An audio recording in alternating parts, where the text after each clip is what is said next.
안녕하십니까. 오늘 그 연말경이라 우리 아주 교수님께서 독특한 연구를 하신다고 그래서 이렇게 모셨습니다. 예. 교수님께서는 그 술의 유통, 문화 이런 쪽에 연구를 하신다면서요. 예, 그렇습니다. 저는 그 주로 주류 산업의 정책, 네. 유통, 그다음 이제 그 나아가서 이제 최근에는 또 문화적인 부분까지 네. 연구를 지키고 있습니다. 대학 교수로서 그런 연구를 하신다는 건 아주 독특하고 혹시 유일한 분이 아니십니까? 어쩌다 보니까 제가 그쪽 연구를 지금 우리나라에서는 독점하게 되었습니다. 아, 그러세요? 제가 원래 뭐 독점용이 강해서 그런 것이 아니고, 예. 사실은 저는 그 지난 80년도에 이 프랑스로 유학을 갈 때 우리나라에서도 어떻게 하면 세계적 술을 한번 만들어 볼까. 예. 그래서 외국의 세계적 술이 된 술들이 어떻게 세계적 술로 성장할 수 있었던가를 이 주류 유통학적 측면에서 연구를 했기 때문에 네. 그것이 계기가 됐습니다. 예. 아예 이제 프랑스로 유학하실 때부터 예. 술에 관한 연구를 하시겠다. 예.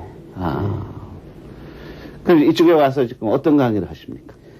뭐 제가 대학에서는 뭐 마케팅, 국제 마케팅, 뭐 경영 전략 이런 강의를 하고 있습니다만은 최근 몇 년 전부터는 이 명주와 주도라는 교양 강좌를 개설해서 지금 예. 강의를 하고 있습니다.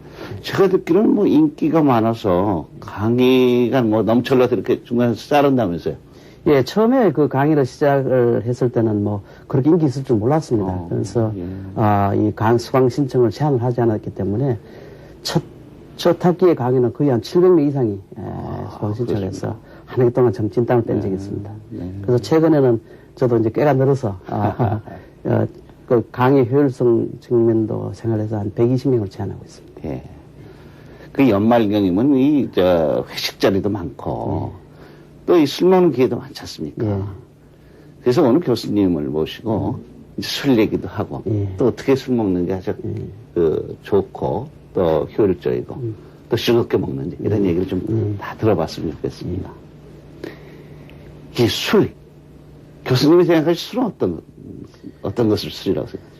일반 사람들이 그 생각하는 술은 뭐 말을 활용해서 뭐 술 잘 넘어간다고 술이라고 하는 경우가 많습니다만은 사실은 술은 우리 조상님들이 술이라는 말을 어원 속에서 굉장히 중요한 뜻이 숨어 있습니다.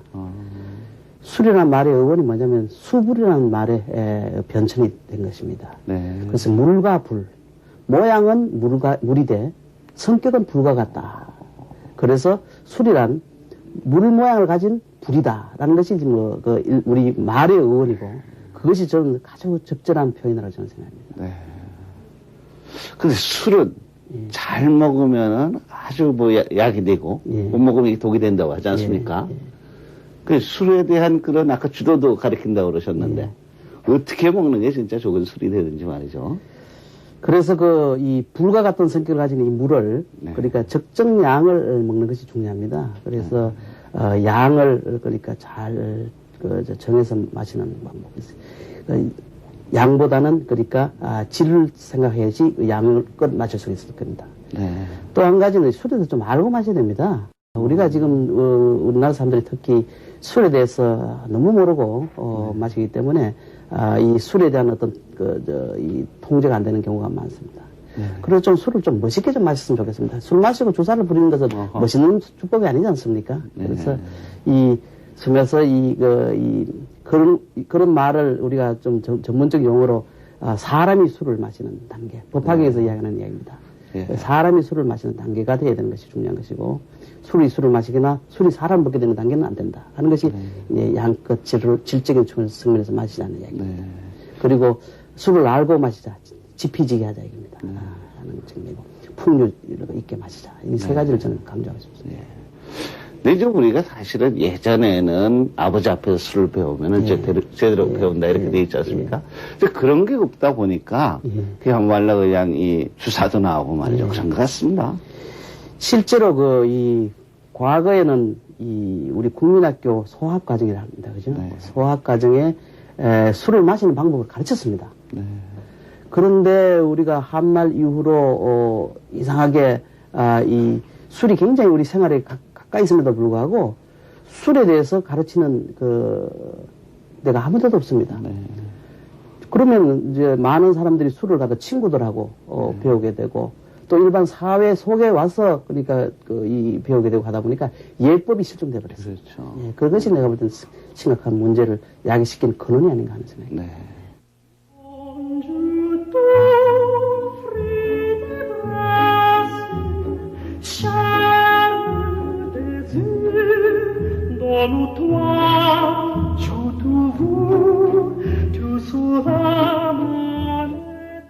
이제 뭐 술을 먹는 법도 얘기가 나왔습니다만.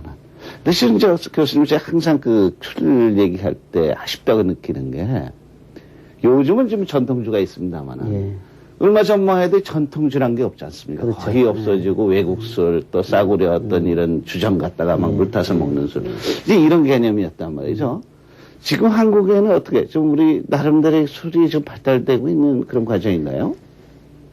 참 안타깝게도 지난 한 100년 동안 그러니까 지금 1907년에 일본이 주세형을 공포하고 난 다음부터 지난 1994년까지 네.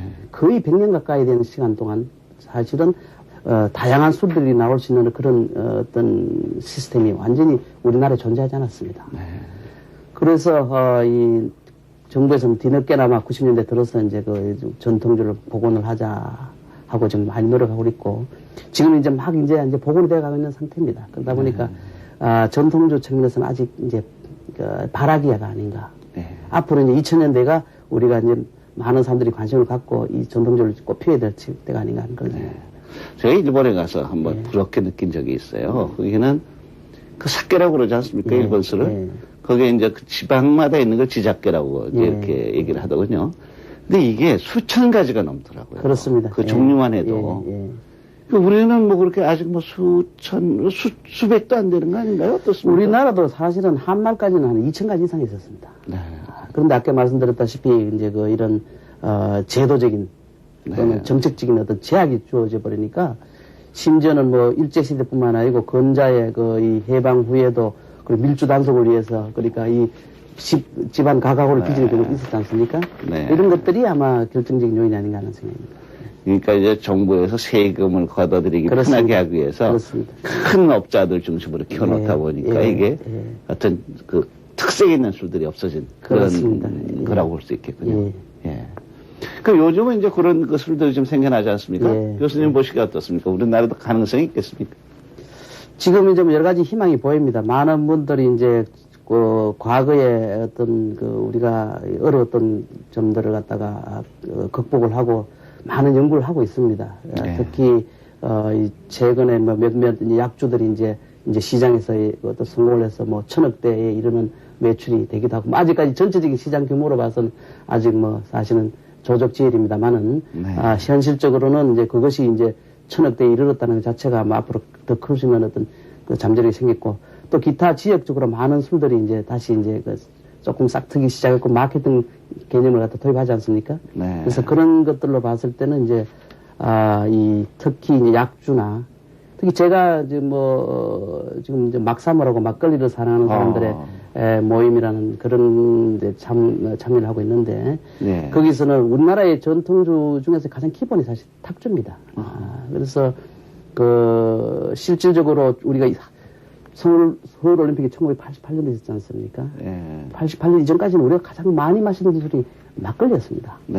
그런데 이게 이제 외국 위스키라든지 이제 다른 양주라든지 뭐 소주, 맥주가 이제 우리 시장을 지배하고 막걸리는 이제 거의 이제 죽어버렸는데 우리 문화적 자존심이나 이런 경제적 가치 또는 우리 고유의 또 특성적인 어떤 술을 갖다 발전시키기 위해서는 막걸리가 상당히 육성돼야 되지 않나 하는 생각입니다. 그래서 최근에는 몇 가지 한번 새로 개발된 막걸리가 병 속에 들어있군요. 이게 이런 국이 있기 때문에 이 막걸리기 때문에 이 국이 있는 겁니다. 이런 국이 있기 때문에 이 국이 바로 서양으로 치면은 이 적포도주와 마찬가지입니다. 왜 적포도주하고 이 백포도주 차이점이 뭐냐면은 적포도주는 포도의 껍질을 갖다 그대로 넣어서 술을 만들거든요. 그렇기 때문에 거기에 있는 껍질 자체, 우리가 지금 막걸리 치면 이 국인데 이런 건더기 자체가 있기 때문에 저장성이 오래되고 신장병이 좋고 하거든요. 우리나라도 원래는 이런 막걸리가 우리나라의 기본적인 술이었고 그것 때문에 이 막걸리를 통해서 영양분도 섭취하고 알코올을 통한 이 고통도 극복하고 네. 그 다음 이 수분을 갖고 있는 이런 이 갈증도 해소하고 네. 일석삼조 효과를 가졌던 겁니다. 네. 한번 잠깐 맛을 보시겠습니다. 예, 이게 뭐 하도 오랜만에 막걸리는 거라 한잔 간단히 맛을 한번 보겠습니다. 예. 이 술을 따르는 방법도 사실은 예. 이렇게 이 도련을 잡고 이렇게 따르는 것이 예쁩니다. 아, 예. 이렇게 따르는 거. 그렇습니다. 절대로 3분의 1장 간을 가득 채운 법이 아닙니다. 자, 그럼 교수님은 예. 모양을 잡기 위해서 여기 도련을 잡으시고. 그렇습니다. 예, 그렇습니다. 오늘 제가 아주 공부 많이 하고 갑니다. 오늘 그럼 차 한 잔을 마시며 대신에 이 막걸리를 한 잔 마시며 가야 될 것 같습니다. 한 잔 간단히 마셔보겠습니다. 예. 옛날 할머니들이 담가주던 그런 맛이 나는 것 같습니다. 예, 이건 진국입니다. 그래서 우리 원래 막걸리가 이 16도, 15도, 16도짜리 그러니까 이 술입니다. 근데 이제 일반인들이 그 진국을 마실 수가 없으니까 워낙 비싸니까 그걸 물을 많이 섞었습니다. 네. 그래서 이제 5도짜리, 6도짜리를 마셨습니다. 그러니까 지금 뭐 언제 신문에 보니까 이 도수 제한을 없앤다고 그러더라고요. 예. 그러니까 뭐 막걸리는 몇 도래야 되고 이렇게 또 규정을 해놨던 모양이에요, 그동안. 그렇습니다.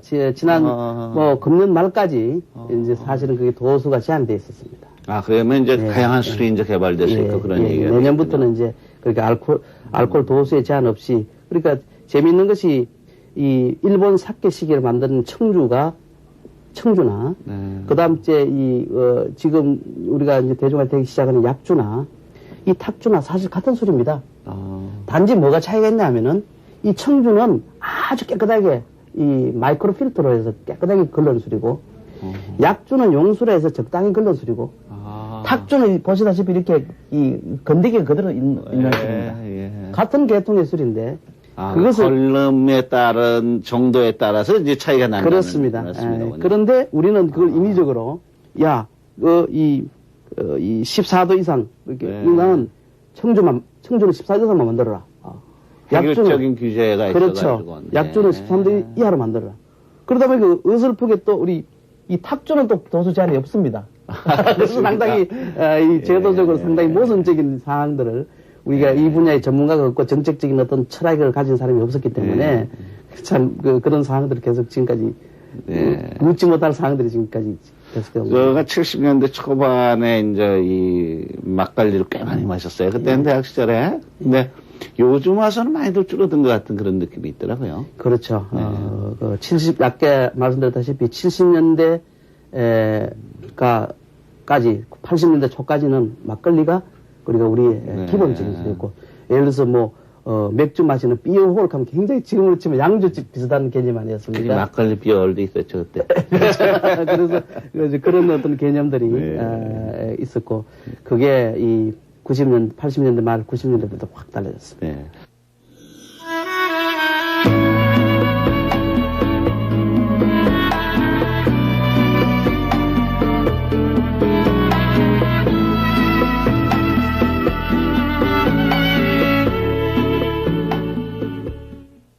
뭐 술을 얘기가 나왔으니까 그렇습니다만은 술 먹을 때 안주를 많이 먹으라고 그러지 않습니까? 취하지 않기 위해서. 그게 어디 뭐 근거가 있는 얘기입니까? 분명히 근거 있습니다. 술을 마실 때 안주를 먹지 않고 술을 마시면은 소위 말해서 어떤 가솔린이 없이 그러니까 가솔린이 없이 차를 가겠다고 막 무리하게 엔진을 갖다 작동시키는 건 마찬가지입니다. 네. 술은 우리한테 어떤 몸은 술을 어떻게 받아들이냐면 술을 독으로 받아들입니다. 네. 그러니까 우리 몸에 술이 들어오면은 몸은 그 술을 아군이냐 적군이냐 구분할 때 적군으로 구분합니다. 그러면은 이 간은 두 가지 기능이 있지 않습니까? 네. 하나는 영양소를 축적하는 기능이 있고 다른 하나는 해독 작용이 있지 않습니까? 그런데 이 간이 영양소를 축적을 많이 했는 상태에서 이 해독 작용을 해야지 해독 작용이 제대로 되지. 간이 영양소가 없이 서로 양분을 전혀 섭취하지 않은 상태에서 해독 작용을 하게 되면은 간이 타게 됩니다. 엔진이 타듯이. 간경변, 간경화, 뭐 간암 모든 요인들이 뭐냐면은 간을 무리하게 독성적인 요인에 노출시키기 때문에 좀 어렵게 들으실지 모르겠습니다만은 그런 면에서 안주라는 것은 안주를 먼저 먹어준다는 이야기는 안주를 같이 내지는 먼저 먹어준다는 이야기는 간으로 하여금 독성을 분해할 수 있는 능력을 키워주는 그런 기능을 갖게 되는 겁니다. 그러면 그 다음에 술을 마시면 그것 스무스하게 부드럽게 아주 독성을 분해하니까 몸이 그것에 무리가 생기지 않는데 그렇지 않으면 이 간 자체의 어떤 열량을 소모해가지고 이 독성을 분해를 해야 되니까 거기에 대해서 이렇게 간에 무리가 생기고 그렇게 병리 현상이 생기게 됩니다. 혹시 그 안주에도 뭐 술과 궁합이 맞는 그런 게 있습니까? 예, 일부 있습니다. 예를 들어서 이제 그 안주라 하면은 우리가 이제 술을 마시는 방법을 이 반주로 먹는 방법이 있고 술만 따로 먹는 방법이 있습니다. 그래서 이런 술만 따로 먹을 경우에는 안주가 되고 또 반주할 때는 음식 자체가 이제 그게 되는데 이런 그 술의 어떤 알코올은 마찬가지입니다만은 술을 만들 때 사용됐던 원료의 어떤 다른 속성들 자체가 그 안주에 하고 맞는 게 많이 있습니다. 예를 들어서 우리가 식사를 같이 하면서 먹을 경우에는 우리 이 저포도주가 이 고기에 맞는다는 이야기는 뭐냐면 저포도주 속에 있는 타닌 성분이 고기를 부드럽게 해서 소화가 잘 되게 해줍니다. 그 다음에 백포도주가 생선에 맞는다는 이야기는 저포도주가 생선이 갖고 있는 비린내라든지 섬유질이란 그 없지 않습니까? 그 고기라는 것은 거의 그 부드럽지 않습니까? 잘 부서지고 그런 것을 이 해치지 않으면서 술 맛을 느낄 수 있도록 하려고 하면 생선을 먹을 때는 백포도주를 먹는 게 좋다. 또 똑같은 이치로 만약에 우리 음식에 걸쭉한 음식들 그렇게 불고기를 먹을 때는 이 닭주가 좋겠죠. 그래서 뭐 그런 식의 그리고 깨끗한 어떤 이 생선을 먹을 때는 또 청주가 나을 거고 이런 식의 청주와 사케가 일식집하고 맞아주는 이유가 막 그런 네, 맞다. 불고기가 막 김치도 뭐 어떻습니까?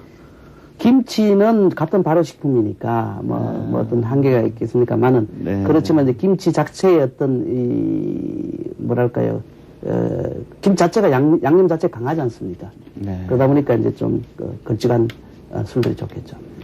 국이 많은 술들. 아주 뭐 좀 공부 학문적인 것만 주로 많이 물어봤습니다. 교수님 주장은 얼마나 되십니까? 저는 뭐 아까 제가 말씀드린 권장 음주량 2잔입니다. 그럼 대회용입니까? 진짜 실제로 저는 뭐 2잔 이상을 잘 안 마시고 또 안 마시려고 노력을 합니다. 왜냐하면은 저는 술에 대해서 연구를 해야 되기 때문에 이 알코올은 자주 접하게 되면 감각을 마비를 시킵니다. 근데 제가 그 수천 가지 술들을 갖다 개발해서 그 차이점을 이해를 하려고 애를 쓰고 기억을 하려고 그러면은 이 감각 자체가 굉장히 예민해야 되거든요. 그러면 반복적으로라도 2잔 이상 안 마셔야지만 그 기억을 갖다가 좀 충실할 수 있고 맛을 충실히 느낄 수 있습니다. 실제로 저희들이 외국에 가서도 이 시험을 할 때는 이 오전 10시 반부터 11시 반 그때만 시험을 합니다.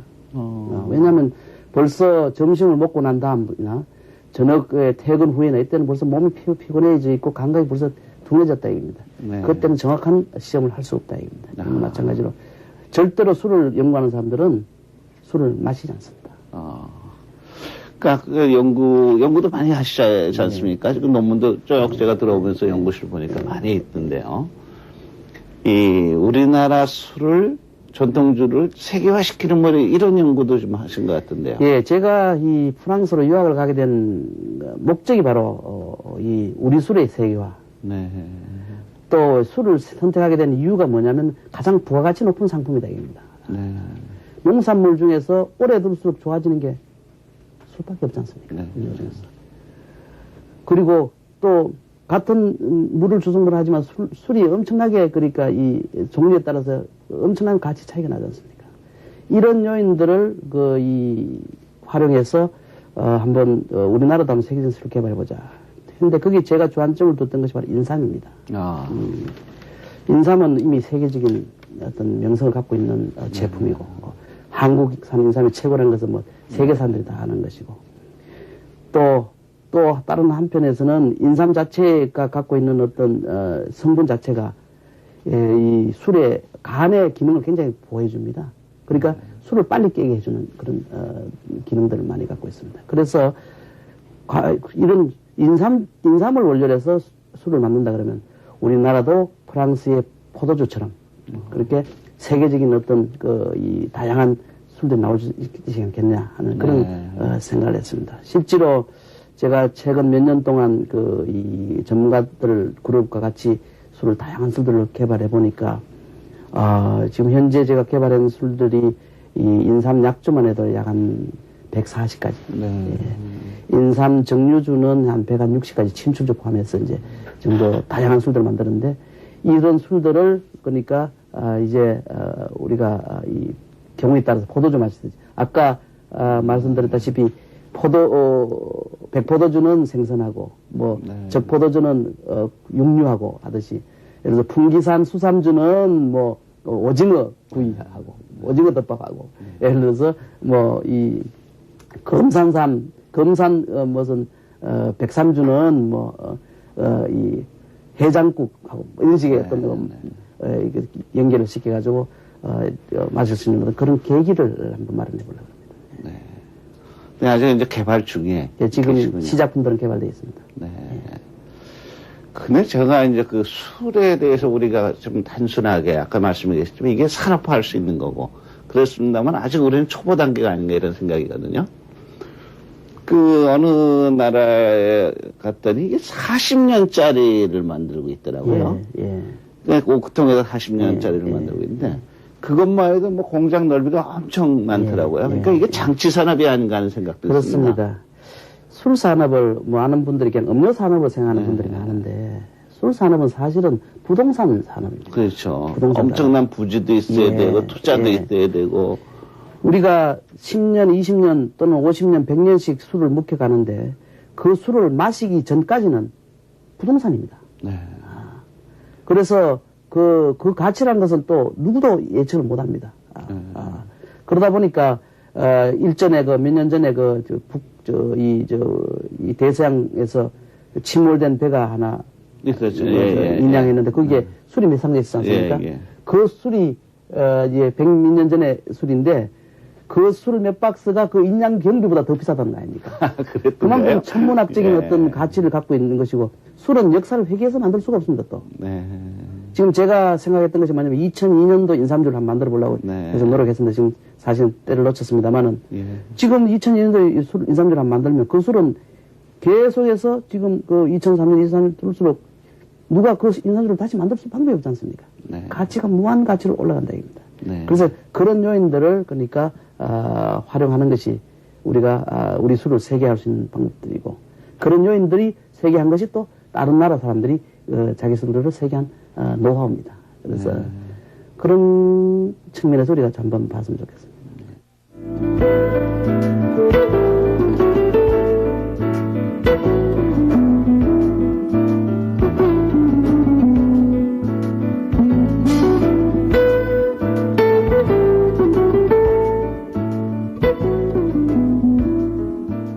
교수님이 조금 전에도 말씀해 계셨지만은 정말 우리가 그 술산업이 이게 작은 규모가 하지 않습니까? 이게 뭐 벌써 위스키 시장만 해도 1조가 확 넘는 이런 시장이고 이것을 이제 앞으로는 우리의 시장, 국내 시장은 물론이고 세계 시장화할 수도 있지 않겠냐 하는 생각이 저는 듭니다만은 제가 일본 얘기를 조금 전에 했습니다만은 어떤 회사가 말이죠. 40년짜리를 도전을 한단 말입니다. 오크통에다 40년을 지금 묵혀두고 있어요. 지금 벌써 한 20년쯤 됐다고 제가 들었습니다만은. 저 현장을 가보면서 아주 그렇게 어떤 전율이 느껴졌습니다. 야, 일본이 혹시 몇십 년, 20년 후에는 위스키 종주국이 영국이 아니고 일본으로 바뀔지도 모르겠다. 엄청난 투자를 하고 있습니다. 광활한 땅에 광활한 창고를 쳐놓고. 우리는 지금 어떤가? 어떻습니까? 글쎄, 지금 정확하게 보셨는데, 사실은 그럴 가능성이 지금 저도 당연하다고 생각합니다. 일본이 갖고 있는 어떤 자금력, 일본이 갖고 있는 조직력, 그 다음 이제 마케팅력에다가 지금 그 40년짜리 일본 위스키가 지금 된다고 숙성이 되고 있거든요. 네. 그것은 우리 전 세계 위스키 시장에 엄청난 어떤 충격을 이끌 수 있는 그런 계기가 되리라 생각합니다. 네. 실제로 일본처럼 저희 나라에서도 일본하고 거의 같은 시기에 1980년대 초에 이 일본 정부와 우리나라 정부가 같은 시기에 같은 정책을 추구한 게 있었습니다. 일본 정부도 우리 정부도 똑같이 위스키를 우리가 많이 마시고 있는데 이것을 우리가 국내에서 만들 수 있도록 해야 되고 경쟁력을 키워야 된다 해서 이 업계에다가 상당히 이 위스키 원액 이 저장을 갖다 굉장히 장려했습니다. 네. 특히 우리나라 같은 경우에는 이 위스키를 수입하는 3사한테 독점적 수익권을 주고 거기에 나오는 이익금만을 가지고 그러니까 이 위스키 숙성을 갖다가 부탁을 했는데 실제로 이런저런 핑계로 해서 결국 우리나라에는 위스키 이 원액 숙성을 갖다가 완전히 포기하고 지금 단 한 방울도 우리나라에서는 위스키가 생산되지 않습니다. 반면에 아까 말씀하셨다시피 일본은 자기들 갖고 있는 어떤 그런 기본적인 노하우에다가 자금력에다가 또 정부의 정책적인 어떤 그런 배려를 힘입어가지고 지금 이제 드디어 이제 지금 20년이 지난 이 시점에 봐서는 이제 엄청난 어떤 파괴력을 가진 힘을 가진 어떤 시장을 갖다가 갖게 되는 거죠. 우리는 지금 현재 위스키 시장이라는 것이 원액을 들여다가 버틀링을 하는 그런 수준인가요, 지금? 그렇죠. 어떻습니까? 조립하는 그런 개념이었습니다. 예. 모든 원료를 들여와가지고 이제 조립하는 그런 개념으로 보시면 되겠습니다. 지금 이제 좀 전에 연구를 하신다고 그렇지 않습니까? 인삼. 예. 막걸리도 뭐 관심이 많으시고 하던데. 이게 가능성은 정말 있을 수 있을까요? 어떻습니까? 연구만 하시는 걸로 끝일런지 아니면은 그 가능성이 열린다고 보시는지. 저는 이거 인삼주 세계화를 갖다 제 필생의 사업으로 좀 생각하고 있습니다. 제 인생을 걸고 여기 사업을 시작했고 이 사업의 결과는 물론 제가 살아있을 동안에는 꽃을 못 피울지 모르겠습니다. 그렇지만 술 산업이라는 자체가 100년, 200년을 두고 봐야 되는 산업이고 특히 또 제가 인삼주 세계화라는 게 이전에 우리 인삼주를 우리 국민들한테도 잘 알려야 되는 입장이고 하기 때문에 다양한 이벤트를 저는 생각하고 있습니다. 예를 들어서 결혼 기념 또는 새로운 어떤 뭐 금혼식, 은혼식 때 어떤 기념이 될 때 술을 담그는 이런 것을 서로 인삼주를 한번 담아보자입니다. 그래서 그것을 국가적인 측면에서나 또는 어떤 기업적인 측면에서 체계적으로 관리를 해줘가지고 거기에서 이제 그런 식으로 우리가 일개 개인이 수십억 수백의 돈을 넣을 수는 없지만 개개인 국민 개개인들이 조금씩 그렇게 술 한 병씩 담아 간다면 그것이 바로 연구 결과가 되고 그것에서 좋은 술이 나오면 그것을 계속 발전시키는 이런 것들을 우리도 이제 한번 도모할 때가 되지 않나 생각합니다. 저는 그런 어떤 꿈을 이루기 위해서 좀 매진할 겁니다. 예. 그러기 위해서는 또 이쪽 분야에 연구하는 사람도 많이 필요로 할 텐데요. 그렇습니다. 예. 지금 이제 후학들이 좀 길러지고 있습니까? 어떻습니까? 지금 뭐 많이 제가 강의를 하면서 사회교육이나 대학교육이나 또는 일반 이런 전문교육이나 하면서 많이 이제 강조를 하고 있는데 지금까지는 여러 가지 제도적 측면에서 불가능한 요인들이 많았습니다. 그렇지만 이제는 그런 것들이 많이 풀렸기 때문에 이제는 뭐 아마 저는 힘을 갖고 잘 되리라 생각합니다. 우리 또 이제 이 주류 정책이 어떤 창의성도 발휘할 수 있고 이렇게 바뀌어가고 있단 말씀이시죠. 예. 과거에 우리나라의 주류 산업 정책은 이 제조 면을 갖다 특정 업체들한테 줘가지고 그 사람들만 만들고 술을 파는 것은 아무 데서나 팔도록 이렇게 했지 않습니까? 이것은 상당히 잘못된 정책입니다. 좋은 술이 나오려고 하면 제조가 경쟁이 돼가지고 좋은 술이 많이 나오도록 하고 그 대신에 이 술은 독이 될 수 있으니까 아무나 술을 못 마시게 그렇게 적정량을 술을 마시도록 사회 시스템이 그걸 통제를 해줘야 됩니다.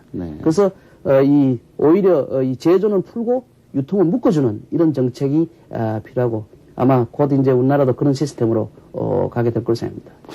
정말 그런 것 같습니다. 우리나라는 비교적 술을 사기가 굉장히 쉽죠. 그렇습니다. 예. 아무 곳에 가도 술을 팔고 사실은 선진국들 가보면은 술을 살 수 있는 데가 이렇게 제한되어 있지 않습니까? 예. 그 술 파는 그렇습니다. 장소가 따로 있고 예. 한데 그런 면에서는 우리가 좀 그 술에 관한 어떤 관리가 좀 이렇게 느슨하게 돼 있다고 그렇습니다. 볼 수 있겠군요. 가장 중요한 말씀을 하셨는데 실제로 외국 어디를 가더라도 언제 누가 어디서 언제든지 그렇게 누가 어디서나 술을 살 수 있는 데가 네. 어디 있습니까? 네. 우리나라는 지금 새벽 2시에 돼도 술을 어디 가서도 살 수 있습니다. 그러니까 그런 요인들은 우리가 빨리 바꿔서 청소년들이 예, 너무 예, 쉽게 접근할 수 있게 돼 그렇습니다. 있죠. 예, 그래서 네. 그런 요인들을 빨리 바꿔 나가면 것이 우리 주류 산업이 선진화되고 세계되는 길의 기본이 된다고 생각합니다. 네. 오늘 아주 좋은 말씀 감사합니다. 여러 가지로. 영광입니다. 좀 인삼주 세계를 위해서 많이 좀 도와주십시오. 예, 저 부디 인삼주가 세계에서 아주 가장 그 사랑을 받는 그런 술이 됐으면 하는 바람으로 인터뷰를 마쳤습니다.